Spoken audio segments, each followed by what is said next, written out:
Next, I'm going to show you how to use the pins tool, but more specifically, how to search for pins by keyword.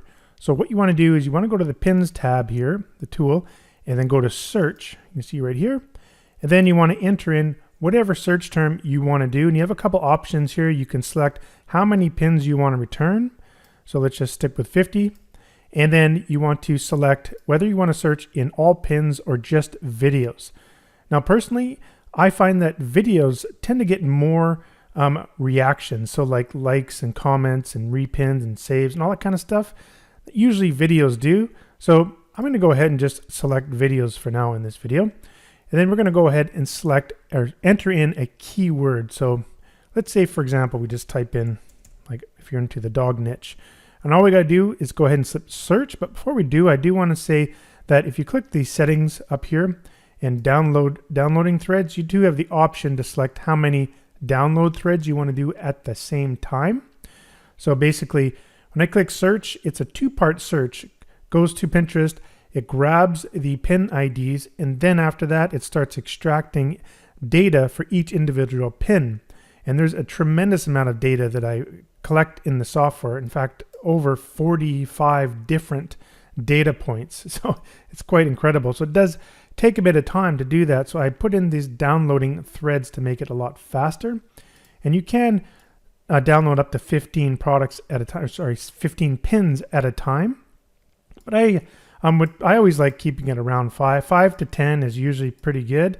But if you have a really fast internet connection, maybe you'd like to go a little higher. But I'll just keep it at 5 for now. Now, before we click search here, I do want to say that the data coming from Pinterest is actually data from when you're not logged in to your account. So as you already know, if you're on Pinterest and if you're clicking through on things and looking at videos, looking at pins, Pinterest kind of keeps track of what things you like looking at. And then they tend to show those related pins in your feed all the time. So that's not happening here. So what's happening is we're getting data as if you're not logged into your own account. Now, I do have the ability to scrape your feed in the browse and scrape technology here, and we'll talk about that in a different video. But for purposes of this video, we're actually getting data from Pinterest when you're not logged in. So let me just show you, for example, here. If you go to Pinterest, if I go to pinterest.com, or for me it's .ca, you'll see it tells you you got to log in, right? But you can actually go to pinterest.com / how does it now? If I just go back, search /pins and then do $Q equals whatever search term you want, and you can actually search Pinterest. This is the kind of a sneaky way of getting in there without logging in. You can just go like that, but you see all this kind of data that's being returned.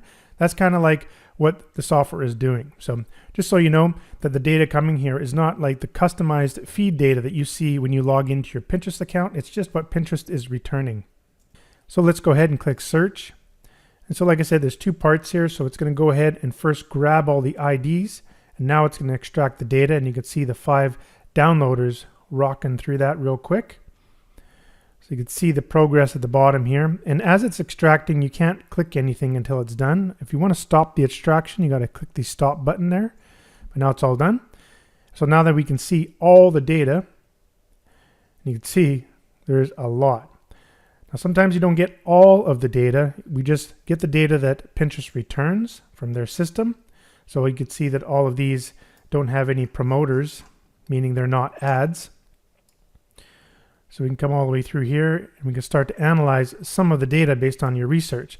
Now, one awesome feature are the images are always automatically integrated into the grid. So this is something I've been working on over the years.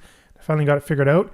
So down the bottom, you'll see this little track bar. You can actually move that track bar up and you can see those images a little bit better. And they're all square images. So they're not full images. They're just the square images provided by Pinterest. They have a special square image format of the main image. So if you actually click on here and go to the pin, you may see the pin is obviously it's a video because we search videos. But here's just a still image sort of thumbnail of the actual video. Now, one thing I've done up here is you can click this. You can wrap the lines in the cells if you'd like, so you could see them a little bit better when you're kind of messing around with the size. So like say you wanted to see all the text in there. But if you go too far down, you see the text will kind of not really fit in there. then you can just take the wrap off. But if you like it's just a convenience thing when you're kind of browsing, if you want to do something like this and see more data. So now we can go ahead and sort by the number of saves. So I'll bring this back down. By the saves, repins, comments. Explain some of the data we're getting here. Now we have a whole bunch of reactions for each one. So with the saves and repins, those are really important data. How many times someone has saved it, how many times someone has repinned. So very important data. Excuse me. And then we go into the number of comments. That's obviously another important metric, because if people went through the procedure, the effort of actually putting a comment in there, that means those are very popular pins. The amount of times people have removed the actual pin from their board or whatever, so that's what that means. Now you get into the reactions. There are 1, 2, 3, 4, 5 different reactions that people can do on pins. So great idea, I love it, thanks, wow, I'm laughing. Kind of similar things they do on Facebook and whatnot. They can do that on Pinterest. And then over here, I just simply add up all those numbers for the total reaction. So you can just quickly sort here, and you see that this one has the most total reactions. It turns out it has a lot of saves and repins, and now we can go ahead and see that one directly. You see it's a dog watching a video of another dog cartoon, or Tom and Jerry, looks like it. That's kind of funny. Anyhow, so that's the reactions. Then you come down here and we can get the description, the category, hashtags that are involved. So this is nice. You can now see for the top repinned one, you can go there and you can, to select one, you can double click any cell and it'll actually select the row, so you can quickly see. You can go down here. Now we can see all the hashtags that this particular pin used. So now you can use those types of hashtags in your marketing.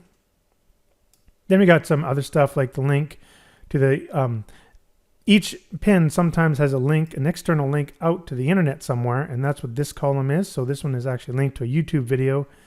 These ones are linked to other websites.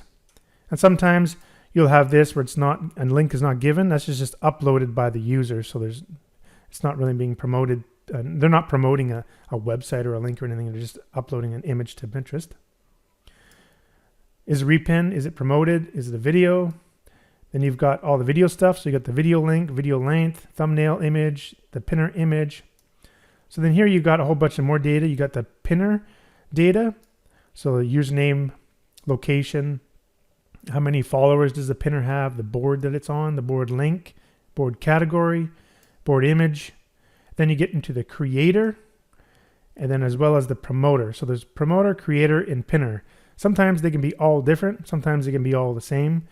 Sometimes Pinterest doesn't provide all the data, but I wanted to provide as much data as possible for every pin in here, so you have everything you need to figure out which pins that you can look at. And I mean, if you go to Pinterest and start looking on Pinterest, you're not going to find hardly any of this data. So I've been able to figure out how to extract this data from Pinterest, and it's pretty exciting, especially for everyone using the software. You get to get access to this hidden data that Pinterest doesn't provide on their website. So it's pretty wicked. Well, they do provide it, but it's just sort of in their source code type of thing. But they don't make it visually appealing on their site. So now it's basically another way to look at this data. So let me show you another thing you can do to look at this data instead of looking at it just inside of this graph. In the File button, you'll see you have an option here for Preview. Now you can also get access to the preview by just right-clicking the data in the grid. So anywhere, just right-click, Preview. You got two preview options. You can preview in a table or preview in a feed. So let's start with a table.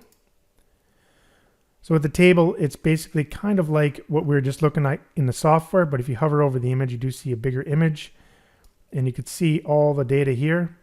Then you can do the sorting just like before, and you can even search in here too in real time. It'll automatically just search through the titles for you and all the data, the text data that's contained in there. So that's a handy little report. And what's cool is you can actually save this report to your computer and then deliver this report to clients. Let's say you do research for your clients about pins on Pinterest. You can just deliver this report. It's an HTML file. You can deliver this file just like any other file. So like delivering a file like a text file or like a Word document or a PDF, anything like that. You can deliver an HTML file the exact same way, you know, as an attachment to an email, throw it in a zip file, whatever you want. So when people get this file and double click it on their computer, it'll look just like this. It'll just open up in their default web browser. And to save that as a file is very easy. Just under File, Export, and you can export the interactive HTML table file and just save it to your computer. So if I want to save it, just go like that, and there's the file, and now it's saved. If you want to go and look at it, click on last working folder, and there it is. And if we just double click it, like I said, it just opens up in your browser. And you can just deliver this file like any other file. Now let's look at the other formats. We go right click, preview, and go feed. So now we have a feed format. So now it's kind of like being on Pinterest where you have these little pins, but I add more data in here. So now we can see the saves, repins, comments, reactions, followers, removes, and if it's a video or not, it's down here. And what's cool is you can sort them. So original order, saves, repins, comments, reactions, pinner, followers, removes. So it's just another way to look at the data. And you can also search up here. So as you type, it will filter everything, and it actually also highlights. So that's pretty cool.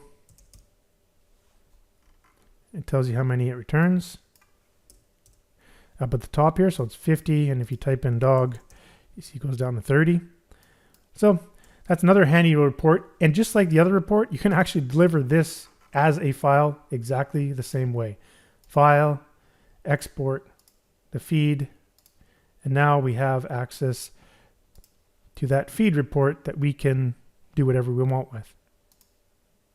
So that's basically how you can search pins by keyword using the search tool.